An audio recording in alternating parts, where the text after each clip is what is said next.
ইমাম আত-তাহাবী রাহিমাহুল্লাহু তাআলার আকীদা অনুসারে আমরা পাঠ করি ওয়া নু'মিনু বিল-লাউহি ওয়াল কালামি ওয়া বিজামিই মা ফীহি কদ রুকিম, অর্থাৎ আমরা লৌহ মানে লিপি ফলক ও কলমের উপর ঈমান আনি এবং যা কিছু সেখানে নির্ধারিত হয়ে আছে তার উপরও।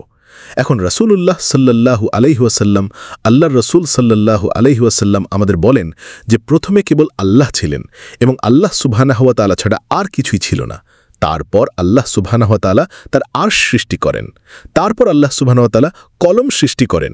এবং যখন নবী সাল্লাল্লাহু আলাইহি ওয়াসাল্লাম বলেন খালাকাল্লাহুল কালাম, অর্থাৎ আল্লাহ কলম সৃষ্টি করেছেন, তিনি বলেন ওয়াকানা আরশুহু আলাল মা, অর্থাৎ তার আরশ পানির উপর প্রতিষ্ঠিত ছিল। আল্লাহ সুবহানাহু ওয়া তাআলার আরশের নিচে পানির একটি স্তর ছিল। তাই উলামাগণ এখান থেকে এই সিদ্ধান্তে উপনীত হন যে আল্লাহ স্পষ্টতই কলমের আগে পানি সৃষ্টি করেছিলেন। কিন্তু আমাদের কাছে এখনও খুব বেশি বিস্তারিত তথ্য নেই, কারণ আসমান ও জমিন তখনও সৃষ্টি হয়নি। কিন্তু এটা যৌক্তিক, কারণ পানি সবকিছুর উৎস, যেমনটা আমরা পরবর্তীতে আলোচনায় দেখব। কিন্তু এখন আসা যাক কলমের প্রসঙ্গে। নবী সাল্লাল্লাহু আলাইহি ওয়াসাল্লাম বলেছেন যে আল্লাহ সুবহানাহু ওয়া তাআলা আল কালাম, অর্থাৎ কলম সৃষ্টি করেছেন। সেই কলমের আরতন কেমন, তা দেখতে কেমন, আমাদের এ সম্পর্কে বিন্দুমাত্র কোনো ধারণা নেই। মানে এই দুনিয়াতেই তা প্রতিটি কলম দেখতে ভিন্ন ভিন্ন। আপনি কল্পনাও করতে পারবেন না সেই কলম কেমন হতে পারে, এবং আমরা যে কলম দিয়ে লিখি তা কি সেরকম? আল্লাহই ভালো জানেন তা দেখতে কেমন এবং তার স্বরূপ কি। কিন্তু আল্লাহ সুবহানাহু ওয়া তাআলা কলম সৃষ্টি করেছেন এবং নবী সাল্লাল্লাহু আলাইহি ওয়াসাল্লাম বলেন ফাকালা লাহু উকতুব, আল্লাহ সুবহানাহু ওয়া তাআলা কলমকে বললেন লেখো। কালা রব্বি ওয়া মাজা আকতুব, এবং কলম বলল হে আমার রব, আমি কি লিখব? কালা উকতুব মাকাদিরা কুল্লি শাইইন হাত্তা তাকুমা আস-সাআহ, আল্লাহ সুবহানাহু ওয়া তাআলা কলমকে বললেন কিয়ামত সংঘটিত হওয়া পর্যন্ত যা কিছু ঘটবে এবং যা কিছু নির্ধারিত আছে তার সমস্ত বিবরণ লিখে রাখো। এবং নবী সাল্লাল্লাহু আলাইহি ওয়াসাল্লাম বলেছেন যে ব্যক্তি এর ব্যতিক্রম কোনো কিছুতে বিশ্বাস রেখে মৃত্যুবরণ করবে সে আমার উম্মতের অন্তর্ভুক্ত নয়। নবী সাল্লাল্লাহু আলাইহি ওয়াসাল্লাম বলেছেন এই ঘটনাটি আসমান ও জমিন সৃষ্টির 50,000 বছর আগে ঘটেছিল। আল্লাহ সুবহানাহু ওয়া তাআলা ইতোমধ্যেই আল কালাম, এই কলম দিয়ে সবকিছু লিখে নিয়েছিলেন। আর কলম কিসের মধ্যে লিখেছিল? এ বিষয়ে আবদ আল ওয়াহিদ ইবনে সুলাইম রাহিমাহুল্লাহ তাআলার একটি খুব সুন্দর এবং বিস্তারিত বর্ণনা রয়েছে। তিনি বলেন, আমি আতা ইবনে আবি রবাহ রাদিয়াল্লাহু তাআলা আনহুর সাথে সাক্ষাৎ করি, যিনি ছিলেন মক্কার মহান মুফতি সুদানের অধিবাসী এবং তিনি ছিলেন সর্বশ্রেষ্ঠ তাবেঈদের একজন। তো তিনি বললেন আমি তার সাথে দেখা করি, এবং এটা সেই সময়ের কথা যখন একদল লোক যারা কাদরিয়া নামে পরিচিত আল্লাহর নির্ধারিত তাকদীরকে অস্বীকার করা শুরু করে। এটা সেই সময়ের কথা যখন তাদের ফিতনা, তাদের বিচ্যুতি প্রকট হতে শুরু করে। তাই আমি আতাকে বললাম, হে ইমাম, লোকেরা আল্লাহ সুবহানাহু ওয়া তাআলার নির্ধারিত তাকদীরকে অস্বীকার করছে। তখন তিনি আমাকে বললেন, ওহে বৎস, তুমি কি কোরআন তিলাওয়াত করতে জানো? আমি বললাম হ্যাঁ। তিনি বললেন আমাকে সূরা আজ-জুখরুফ তিলাওয়াত করে শোনাও। আমি তাকে সূরা আজ-জুখরুফ তিলাওয়াত করে শোনাতে লাগলাম যতক্ষণ না আমি এই আয়াতে পৌঁছালাম, ওয়া ইন্নাহু ফি উম্মিল কিতাবি লাদাইনা লা আলিয়্যুন হাকীম, অর্থাৎ নিশ্চয়ই এটি আমার কাছে উম্মুল কিতাব বা মূল গ্রন্থে সংরক্ষিত, যা অতীব উচ্চ মর্যাদা সম্পন্ন এবং প্রজ্ঞাময়। তখন আতা আমাকে থামিয়ে বললেন, তুমি কি জানো উম্মুল কিতাব কি? তুমি কি জানো গ্রন্থের মূল কি? আমি বললাম না। তিনি বললেন এটা এমন একটি গ্রন্থ যা আল্লাহ সুবহানাহু ওয়া তাআলা আসমান ও জমিন সৃষ্টির 50,000 বছর আগে লিখেছেন।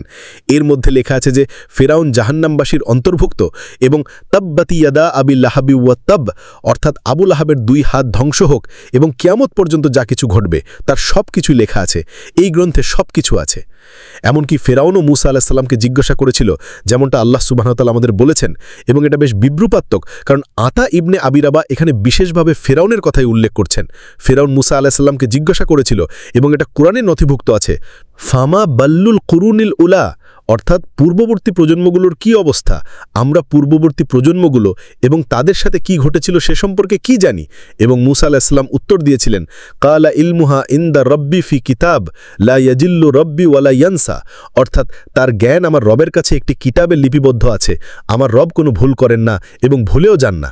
সুতরাং আল কালাম, যে কলমটি আসমান ও জমিন সৃষ্টির 50,000 বছর পূর্বে সৃষ্টি করা হয়েছিল, তা আল্লাহ আল মাহফুজ, অর্থাৎ সংরক্ষিত সুরক্ষিত ফলকে লিখেছিল। আল্লাহ একে আল্লাহ আল মাহফুজ বলেন, কারণ এটি যে কোনো পরিবর্তন থেকে সুরক্ষিত এবং এটিতে প্রবেশাধিকার থেকেও সুরক্ষিত। কোনো মানুষ, কোনো জিন, এমনকি কোনো ফেরেশতা বা মালাইকাও এই সংরক্ষিত ফলকে প্রবেশ করতে পারে না।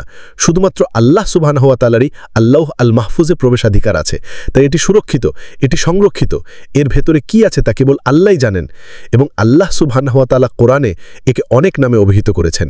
আল্লাহ একে কিতাবুন মুবিন, ইমামুন মুবিন অর্থাৎ সুস্পষ্ট গ্রন্থ বলেছেন।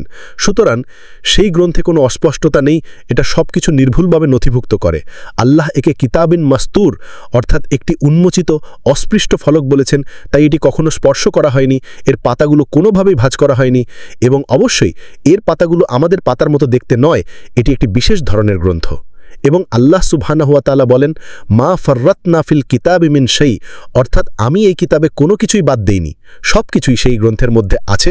এমনকি যেমনটা আল্লাহ সুবহানাহু ওয়া তাআলা আমাদের বলেন একটি গাছ থেকে একটি পাতা ঝরে পড়াও। এখন ভাবুন তো এটা কতটা অসাধারণ, একটি গাছ থেকে একটি পাতা ঝরে পড়া, কি গতিতে তা পড়বে, কি ধরনের পাতা হবে, কোন জমিনে পড়বে, এর পরিণতি কি হবে, কে তুলে নেবে, কখন মিশে যাবে, এই সব কিছু ইতোমধ্যে লেখা হয়ে গেছে, যা এখন হচ্ছে। আপনি হয়তো গাড়ি চালানোর সময় কোনো কিছুর উপর দিয়ে চলে যাচ্ছেন, আল্লাহ সুবহানাহু ওয়া তাআলা তা নির্ধারণ করে রেখেছেন।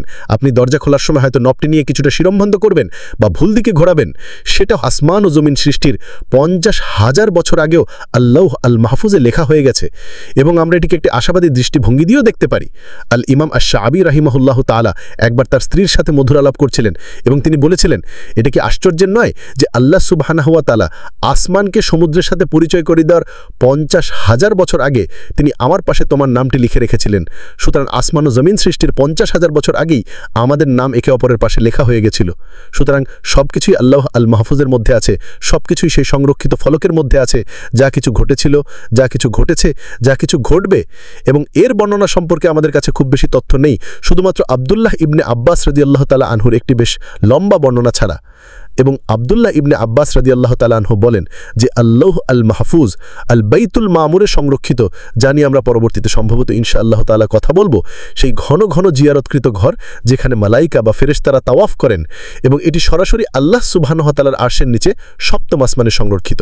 এবং তিনি বলেন এটি লাল ইয়াকুত পাথর দিয়ে তৈরি এবং অবশ্যই সেই লাল ইয়াকুত নয় যা আমরা দেখি, এটি একটি বিশেষ ধরনের লাল ইয়াকুত দিয়ে তৈরি। এর উপরের প্রান্ত আল্লাহর আরশের সাথে বাঁধা এবং এর নিচের প্রান্ত ফেরেশতাদের দিকে পৌঁছায়। এর লিপি হলো নূর এবং এর কলম হলো নূর।